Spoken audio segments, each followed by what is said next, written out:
I've got to look motivated. So Gareth Neame, you're to be congratulated. You and Downton Abbey creator Julian Fellows, you took this big lemon, Dan Stevens leaving at the end of last year, and boy, did you turn into this delicious lemonade, with Lady Mary now having 2 men pursuing her this year. Take us through that process. Like, how concerned were you when Dan Stevens said he was leaving, and when did you guys come to that decision that let's get Mary back into the dating pool? Well, I have to go right back to early in season 3 when we were re-upping deals with all of the cast, and in fact it was quite late in the day that Dan Stevens told us that he didn't want to stay with the show. And you may have heard this already, but we in the UK don't have the 5 or 7 year commitment from people for any number of reasons that we don't have time really to go into here. So after in the 3rd year we were renegotiating with the cast to stay with us because we knew the show was going to go on for a while. And yeah, Dan told us fairly late in the day that he decided he was going to move on and do other things, which was completely his right to do. But we really didn't want to lose him. Julian and I worked pretty hard to try to persuade him to stay with us. But no, he decided mentally he wanted to finish this 3rd season and move on. So we had to very quickly work out how we were going to exit the character. And the problem with a family show is there is only really 2 ways to leave a family, through death or divorce. And divorce is really not an option for these people, and I think would have been, I don't think the audience would for a moment have tolerated that, having gone through 3 years of getting this couple together that they'd so invested in. The whole idea that they could become estranged really wouldn't work. So we very quickly came to the realization that the character had to be killed off. That's what we did at the very end of the 3rd season.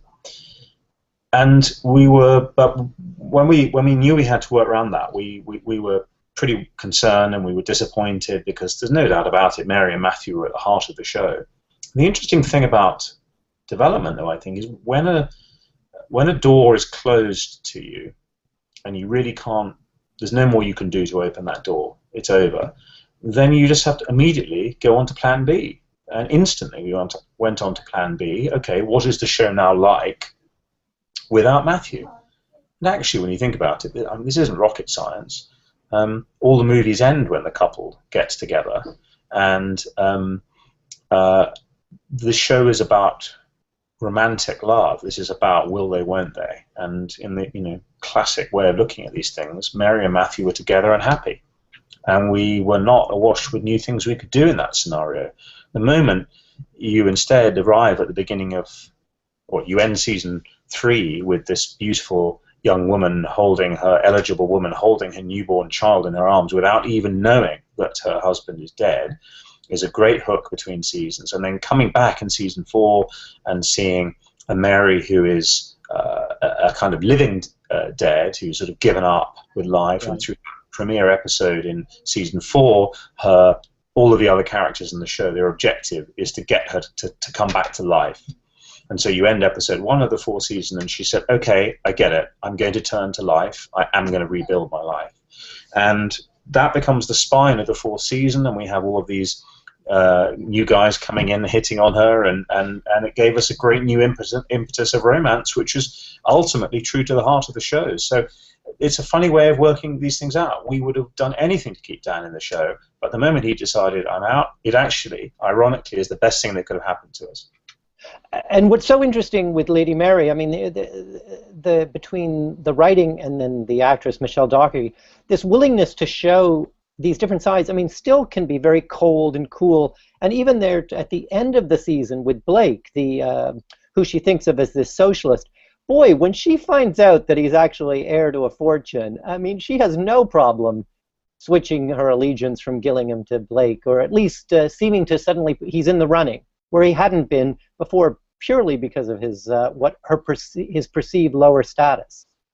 You're absolutely right, and what I love about Mary, why she seems to capture people's imagination so much, is that she's not a conventionally good, straightforward character. She is selfish. She is convinced in her own journey, and she's convinced about what she's doing, and she is snobbish at times, and she is unlikable, and she's very, very complex. And you're absolutely right what you say about.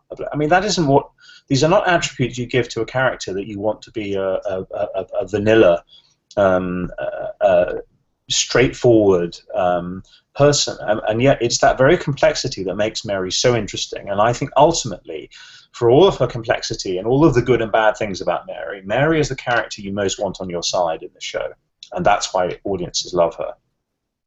And then what's interesting is that it airs Downton Abbey on ITV, the commercial broadcaster in the UK, in the fall, and then you've got this window, this lull, until PBS picks it up and starts it in January. It's sort of this wonderful winter, warms you up in the winter.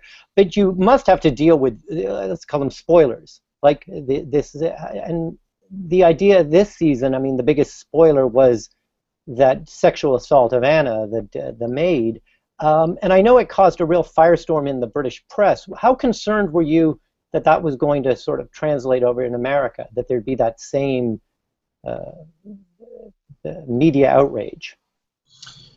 I would say that I was concerned so much as interested. I mean, what happened when we aired that episode in the UK is that essentially the British press really reversed a story into Downton. They reversed a story of shocking, shocking, surprising twist in a TV show, which is a story that they run several times a year about different shows, and they reversed Downton into that story.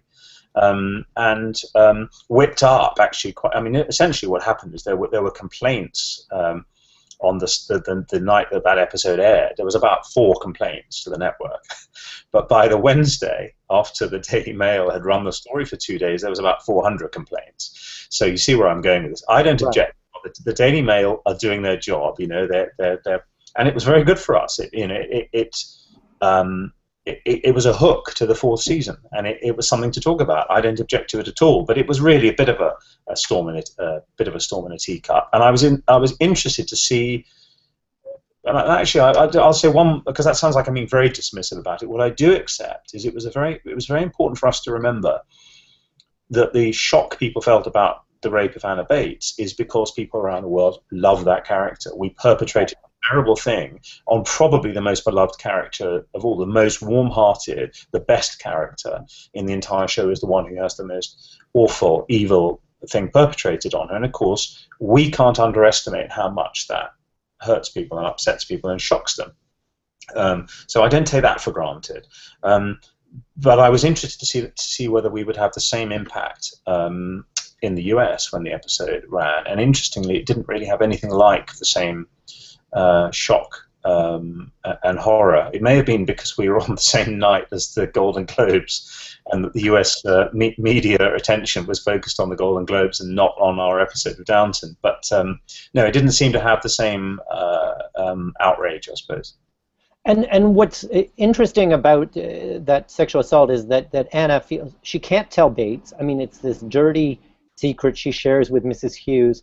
And I think it really shows what the vulnerability of women at that time. And the actress, I know Joanne Froggatt, is being submitted on the Emmy ballot for supporting. And it's just, it's such a strong performance because it's very still, and yet your heart breaks for her time after time. I mean, the scene when Bates and her are going out for dinner, and sort of the maitre d' is so sniffy, and then Lady Cora sort of rescues them.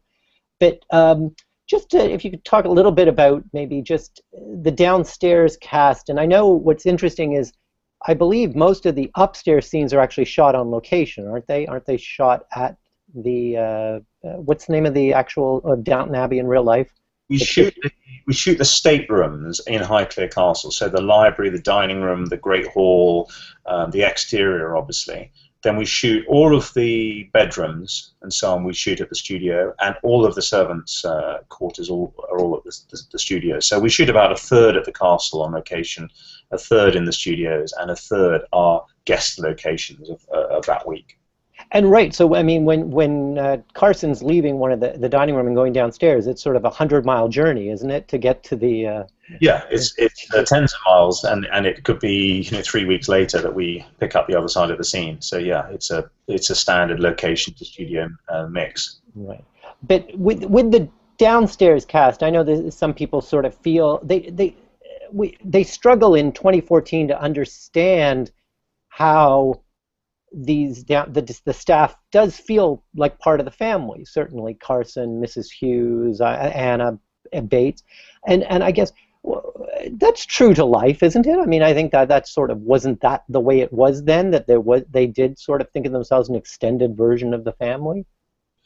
I think that the family thought of their servants as people who lived with them and that they had a responsibility towards. I don't know that they think that they are members of the family, and indeed, I don't think you could even go so far as to say they're friends. But I think that gives us some very unique relationships in Downton that you don't see anywhere else. For example, are Lady Mary and Anna Smith or Anna Bates, are they friends?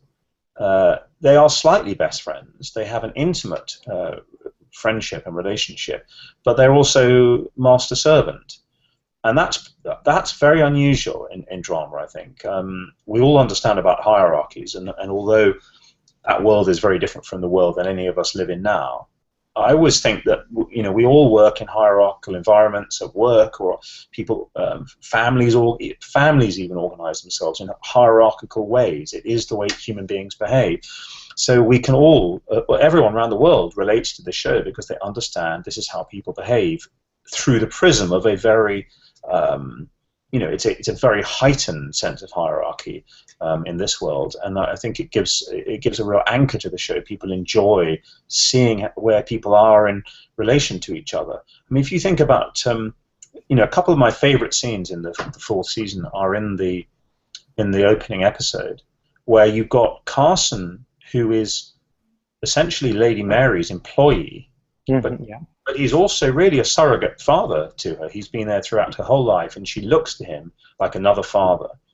And he takes it upon himself to go to her saying, "You've got to snap out of this," early on in episode 1. And she basically says, "Who the hell are you to talk to me like that? You're my servant, and how dare you talk to me like that?" So you've got this wonderful tension between, is he my father or is he my servant? And is she my daughter or is she my boss? It's wonderful stuff, the alchemy of it all. And then, of course, by the end of the episode, she comes to him and she says, "You were right," and she breaks down in tears with him. And I think one of the finest scenes in the whole season. So, yeah, these relative relationships are unusual from any other show, I think. And speaking of relative relationships, poor Lady Edith. I mean, obviously she and Mary are not close. This girl, I mean, what is Julian Fellows doing? I mean, this poor girl can't catch a break. She finally gets a man that loves her and she loves, and he has to go off to Germany and deal with and disappear to the brown shirts. I mean, she's pregnant.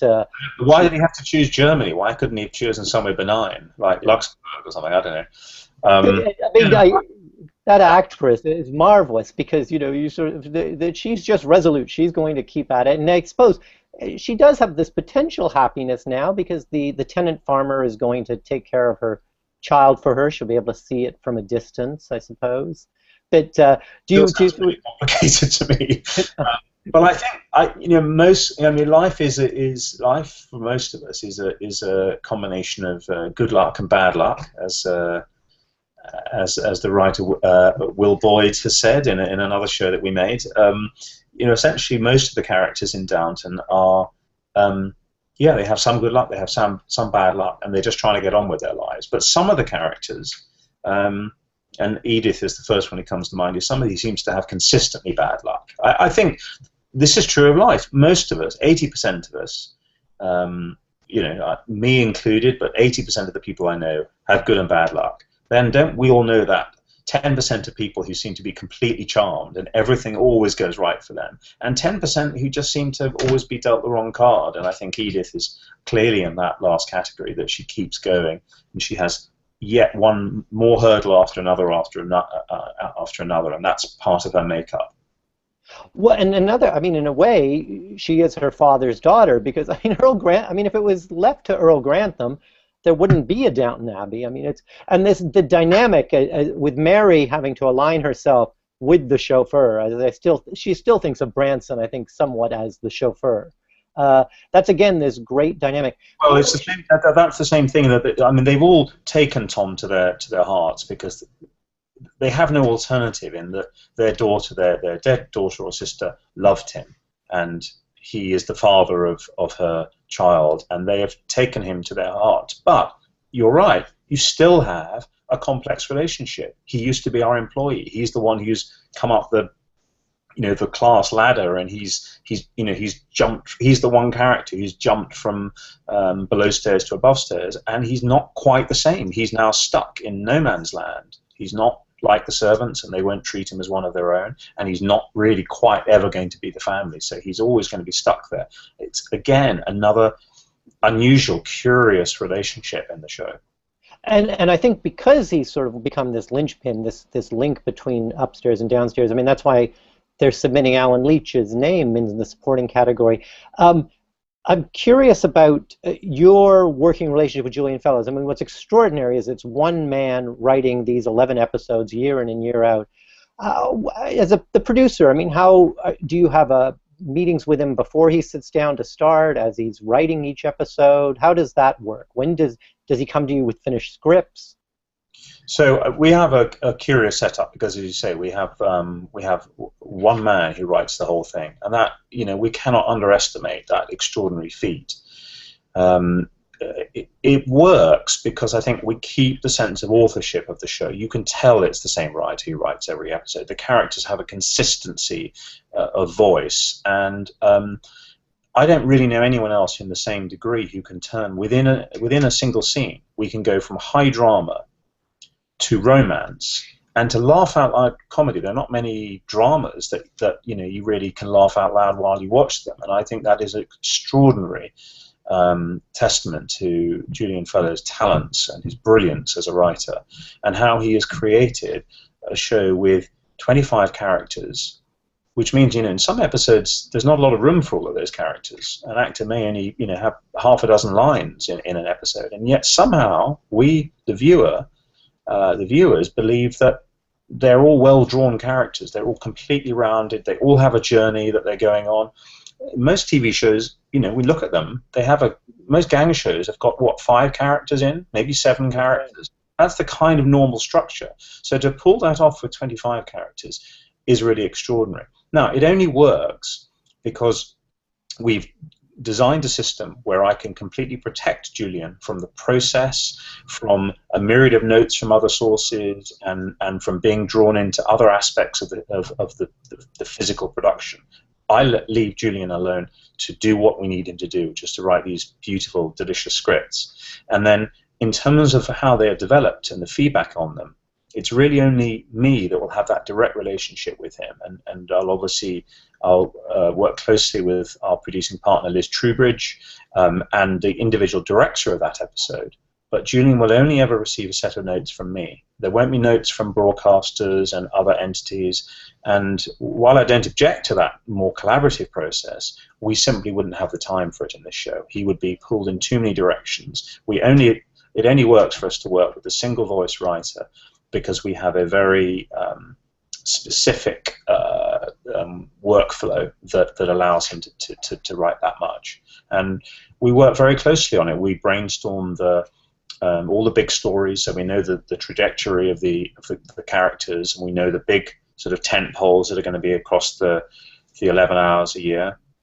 But then when Julian writes his first draft, he will often weave in the smaller, C plots or whatever that we won't even have discussed before, and he'll hit me with the first draft, and I'll look at it and I'll say, yeah, I wasn't expecting that. We should hold that over for a couple more episodes, or So we'll work in the normal development process, but we do it, as I say, in a very sort of unencumbered way. It's the two of us. We're not being pulled in lots of different directions. So the 2 guys who came up with the idea in the first place are still, now we're making the 5th season, it's still the 2 of us who are talking about those story points and the direction of travel. We haven't got interference or influence from elsewhere.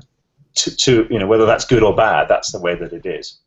And I expect every script has sort of, if it's not written, there must be sort of points that say, so bon mot for Violet. I mean, that Maggie Smith. I mean, just she gets these one-liners. I tell you what, that's the note I almost never have to give, because he writes it brilliantly. And sometimes I say, does she have to have the last line in every scene? Well, she does, so that the fans can make YouTube compilation videos of her. What is a weekend? Yeah. So, no, it's really marvelous. But but what's so fascinating about Downton here in America is its growth.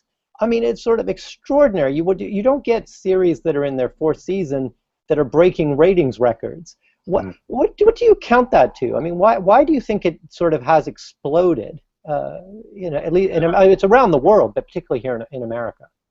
Yes, it's certainly, it hit the ground in the UK. It hit the ground running a lot more. In fact, we reached our peak audience by about into season 2 and 3, and our audience, it's a very big audience in Britain. We have a 40% share, for goodness sake. It's huge.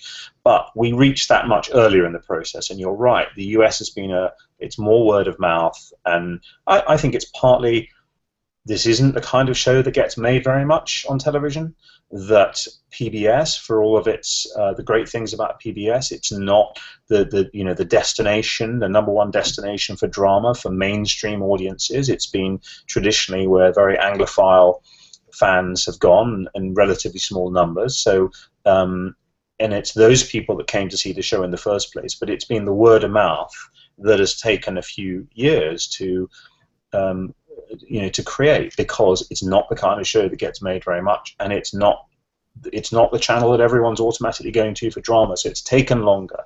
But that's all worked very well from our perspective, as we're a serialized show, like so many of the really all of the other shows in contention, I suppose, for the Emmys tend to be serialized shows now. That's the fashion, and it's when, I'm sure you'd agree with me, although you're probably much more up to date with everything that gets made when it gets made. But I find catching up with the show at the end of the first season or 2 or 3 seasons in, it just gives you a fantastic couple of weekends of entertainment. So it's been, I think, because we don't have 22 episodes a year, actually, I think it's been very enjoyable for people who've come into the show 3 years in and they've had 30 hours of the show to watch. Has been very, very rewarding. I see behind you it's not a mantle, it's a shelf of trophies, and we're an awards website. We cover all the awards, including the BAFTAs, and it was a real education for us as we've sort of learnt about the BAFTAs, because they're so different from the Emmys. And I know Downton sort of contended there in the first season or 2, and then they just seem to forget about it, and it's a much smaller pool. But I mean, it must be frustrating to some degree. I mean, I see you've got National Television Awards behind you as well, which is sort of a People's Choice Award, which really is what matters. But how frustrating is it to you with the BAFTAs that they sort of have forgotten about Downton? Well, there's so many complex things in play here. You're right that the BAFTAs are a completely different kind of award from the Emmys.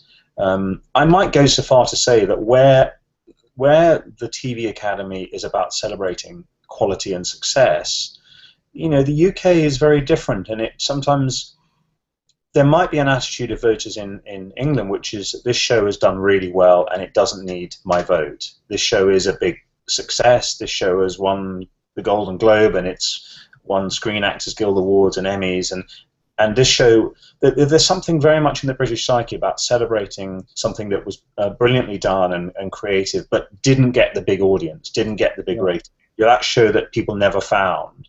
There's a huge tradition here, and it's very laudable tradition to celebrate those creative things that didn't make the dollars, that didn't get the ratings, but to recognize that creativity. And that's quite deeply felt. Once a show is into its 2nd, 3rd season and it's a huge global hit, a lot of voters in the British Academy will think, it's not my job to support that show now. That show doesn't need my support. And I think that's essentially the big difference, whereas there is such a uninhibited love of television, as I see it, by the voters at the TV Academy. When something is popular, the TV academicians really get behind it, and obviously that we've benefited from the wonderful number of nominations that we've received over the previous 3 years. It's been a complete thrill, and we know that the show is deeply loved in America, and that's been one of the great delights for Julian and me and the whole of the rest of the team, is to see how it has, when I was putting this idea together, it certainly was said to me on at least one occasion that, Gareth, you'll not get this project off the ground. Nobody in the United States will ever be interested in it. And so it's very, it's obviously very satisfying to see a show that's broken through all of the expectations, and to be as loved as the show is in America. It's very humbling and wonderful, and that these actors, many of whom were not that well known to American audiences, are so beloved by American viewers. That's really a wonderful thing for everyone involved. Well, and the great thing for you being in London is you don't have to get up at 5 a.m. on Emmy nominations morning. So, you'll get your good neof around lunchtime. So that'll be wonderful. What happens when I get the previous years when we've been lucky enough to be nominated, and all of the journalists will get on the phone. There's, what did you, or Variety often do, or is it, maybe it's a reporter do this thing about what were you doing on the morning of the Emmys, and I would usually say I was having my lunch, or I was having some sushi, while other people were having an early morning jog around Central Park. I was, I was well into the day. Well, and I can't, since you've mentioned you're in, I think, production for season 5, I mean, is there, for the Downton fanatics, I mean, is there anything you can tease, any little nugget that you could share with us?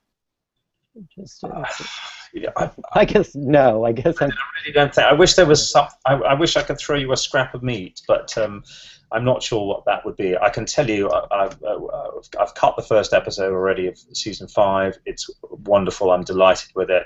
The show is in great health, and I can't tell you how much we love making the show. We love making it, and we love this reception that it has in the United States, and it's such a truly exciting time that shows that are global are being people are open to shows from all over the world now, and that's such a wonderful thing to be in the drama business and see how things travel. The borders have really fallen away. Well, Downton's already set the Emmy record for the most nominations for a non-American show, and I'm sure it'll extend that record even more this summer. Well, again, thank you for taking the time to talk to us, and good luck this summer. Thanks very much.